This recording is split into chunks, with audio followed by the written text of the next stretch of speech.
Other shows we have for you to enjoy at myclassicradio.net. The Avengers was most certainly not a household name in South Africa prior to the radio series.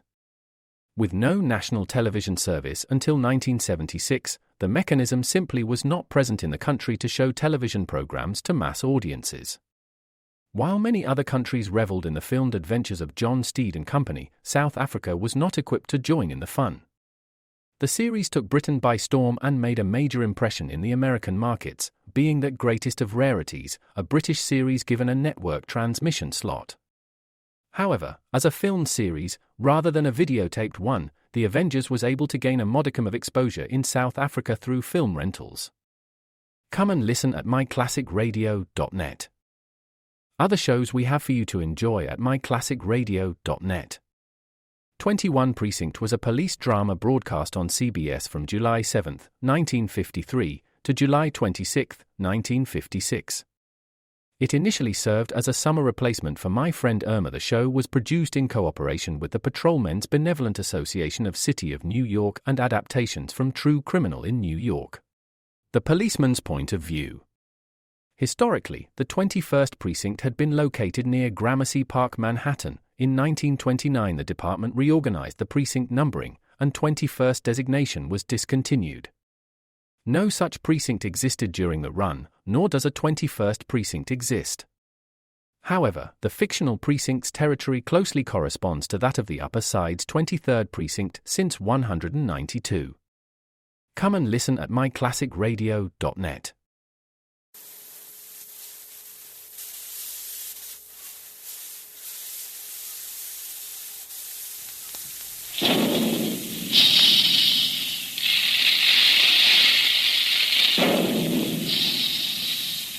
Calling all adventure fans, calling all Dick Tracy fans, stand by. Here comes Dick Tracy now.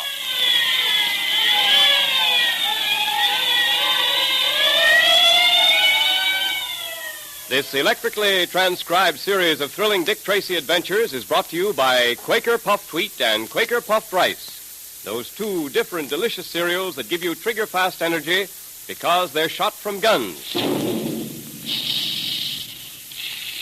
That's why thousands of happy families enjoy puffed wheat one day and then puffed rice the next. When the selected grains of nourishing wheat and rice are shot from the big guns, they're exploded to 8 times their normal size. That transforms the small, hard-to-digest kernels into crisp, crunchy, nut-like grains of wholesome goodness. All their food energy is retained, but now they're specially easy to digest. You get the trigger-fast food energy you need to be keen and fit like Dick Tracy in breakfast that tastes like a million. Make breakfast more fun for the whole family. Ask Mother now to get you some Quaker Puffed Wheat and Quaker Puffed Rice from the grocer that displays the Dick Tracy headquarters sign. Junior has captured the Purple Rider and is returning to Pitchblende with him and several members of Kyle's gang who are the Rider's prisoners. Meanwhile, Dick Tracy and Pat, en route to the Rider's hideout, meet Junior and his prisoners coming back. When Tracy asked the Purple Rider to unmask himself, the Rider wheeled his horse toward a dangerous cliff, leaped the cliff to the other side with Tracy after him. Dick lassoed the escaping Rider and pulled him from his horse. As Dick rode up to the Rider, the hooded mystery man pulled a gun on the detective and... I warn you, Rider, don't shoot. And I warn you, Tracy, not to interfere with me. You didn't heed that warning. All right, I've got you covered now, and I'm not wasting time. The gun backfired. Well, your hood saved you from a bad wound, I imagine. Here, let's get that hood off you and see what damage has been done. There. Old Man Weir. So you're the Purple Rider. That's right, Tracy. Now you know. Huh. That gun gave you some bad burns when it backfired. Well, tell me, why did you attempt all this? Someone had to do it. None of those miners down in Pitchblende dared put up a fight, and I was as cowardly as the rest until Kyle's men beat me up the way they did. After that, I swore I'd get Kyle, and I would have. If it hadn't been for you. Well, a lucky thing I did stop you. Or you might have been wanted for murder this time, Weir. Well, that wouldn't have bothered me. I had to get Kyle out of the way. That's my job. A job I intend to do lawfully. So you're the Purple Rider, huh? Old Man Weir. I didn't think you'd really pull the trigger of that gun. If it hadn't backfired, I'm afraid I wouldn't be here now. I shouldn't have done it. I was crazy, I guess. All I knew at the moment was I had to get away. I couldn't let you take me. Well, you got me now. Yes, and I think we better get you down to Pitchblende as quickly as possible. You'll need first aid for those burns. I'll say this, whether you believe it or not. If I had hurt you, and if that gun hadn't backfired, I would never have forgiven myself. Oh, Dick! Dick! Everything all right? Yes, Pat. Look here. Meet me at the base of this cliff. You stay on your side, and I'll stay over here until we get to the bottom. No sense risking our necks trying to cross again. Okay. See you down below.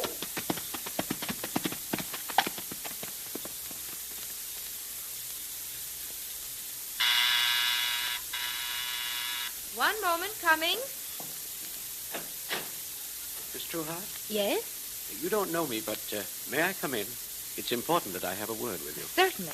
Please come in. Thank you. Yes? My name is Shelby, Professor Acton Shelby. Professor Shelby. Yes, Professor? Miss Trueheart, I need your help, and the help of your fiancé, Dick Tracy. Well, Mr. Tracy is away now. He's handling a case in Pitchblende in the Yukon. Yes, I know that, and that's why I've come to you. Miss Trueheart, you've got to prevail on Mr. Tracy to come back to the city at once. Perhaps you'd better explain what this is all about, Professor. Miss Trueheart, my life is in danger. Oh, just what do you mean? I can't tell you too much now. All I can tell you is that I have invented something of incredible value, and because of that, my life is in danger. You mean there's someone who's trying to take your invention away from you? Yes. Well, who is this person? Miss Trueheart, have you ever heard of the brain? The brain? It's evident that you have not. I will tell you about him. The brain, Miss Trueheart, is as ruthless as he is clever. Diabolically clever. There's nothing he cannot get his hands on if he wants it badly enough. And he does want my new invention. Have you gone to the police about this? Miss Trueheart, if anyone is to protect me, if anyone is to save my invention for humanity, it must be only one person. And that person is Dick Tracy. I see. Well, I'll try to help you. How quickly can you get in touch with him? I'm afraid that will take a few days, Professor. You see, he's living in the primitive mining town now. There are no telegraph offices and no telephones. The best I can do is to write him a letter and explain your situation. Then I beg you do that. Tell him to come back just as quickly as he can. I'll try to hold out against the brain until he gets here. But I must have his help. No one else will do. I understand. Very well, Professor Shelby. I'll write to Mr. Tracy immediately. Oh, thank you. Here is my address. Will you get in touch with me the moment you hear from him? Certainly I will. Good. And now, good night, Miss Trueheart. Good night. I'd better write to Dick at once. And I think perhaps I'd better write in code.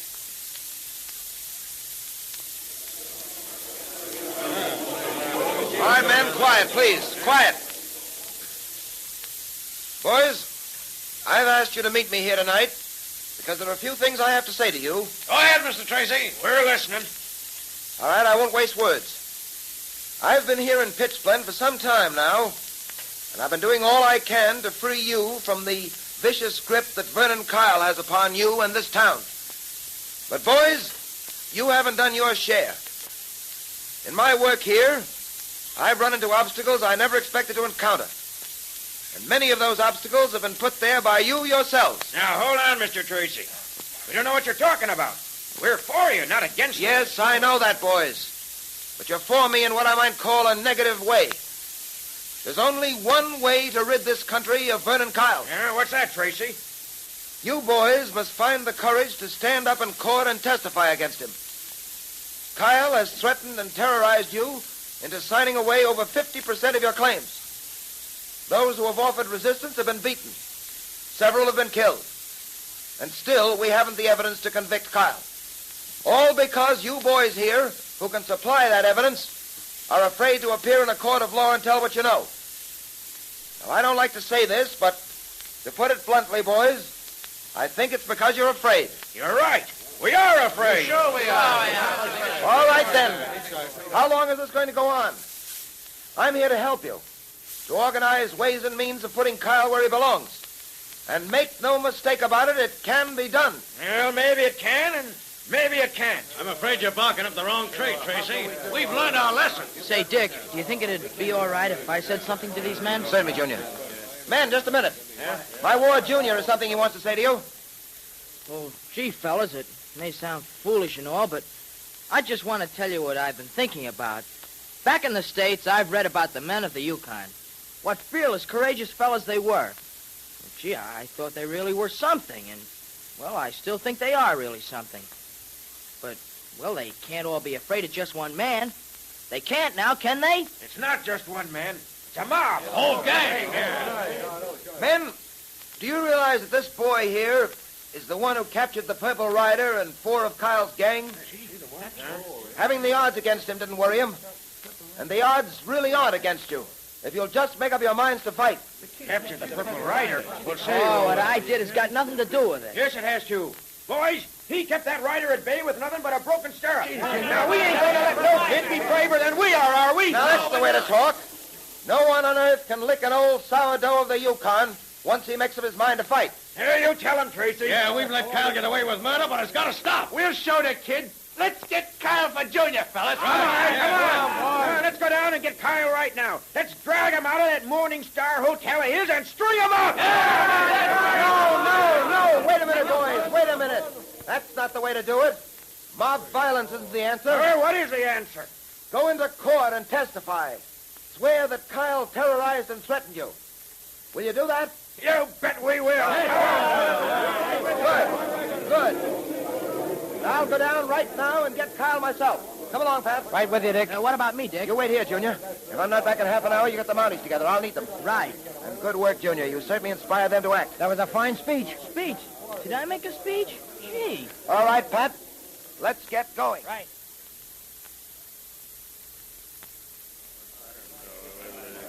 Hey, shut up, you guys. Kyle wants to say something. Boys, we're getting out of pitch blende.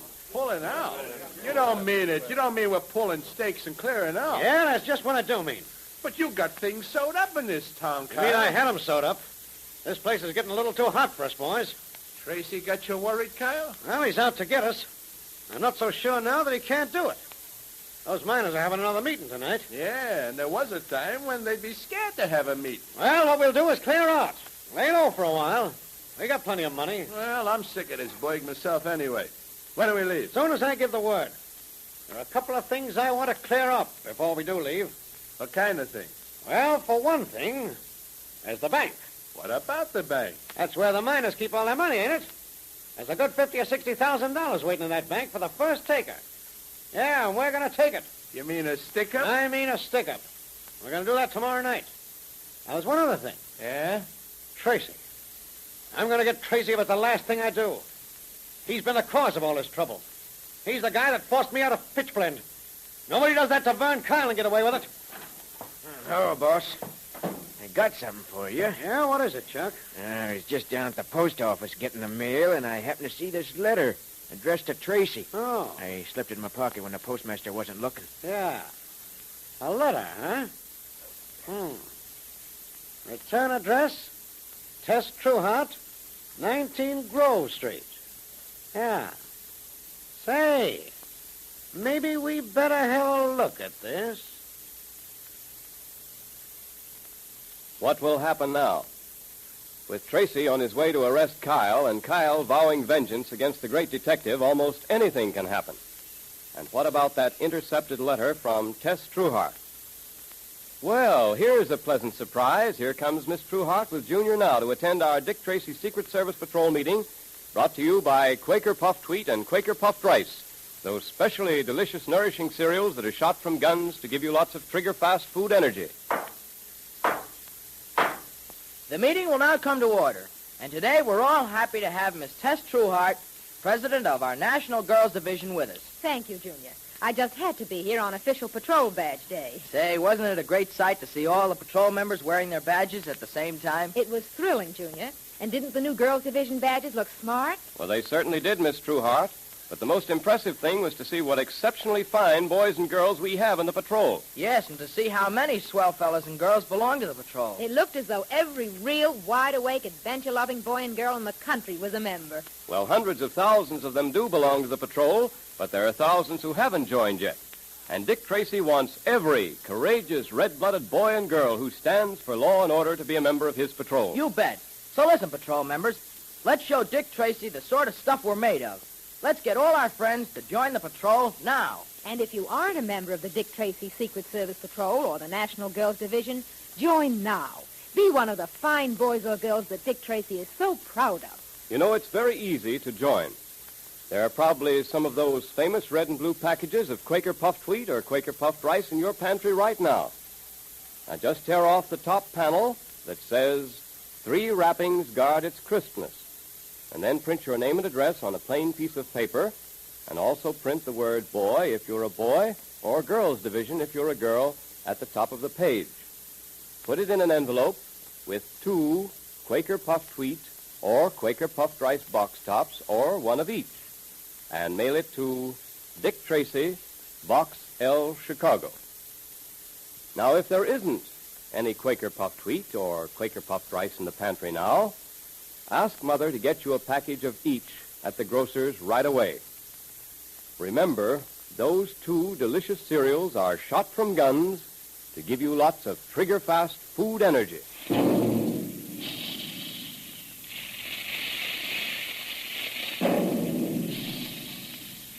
Calling all adventure fans, calling all Dick Tracy fans. Stand by for another exciting electrically transcribed Dick Tracy adventure tomorrow at the same time. There goes Dick Tracy now. That is all.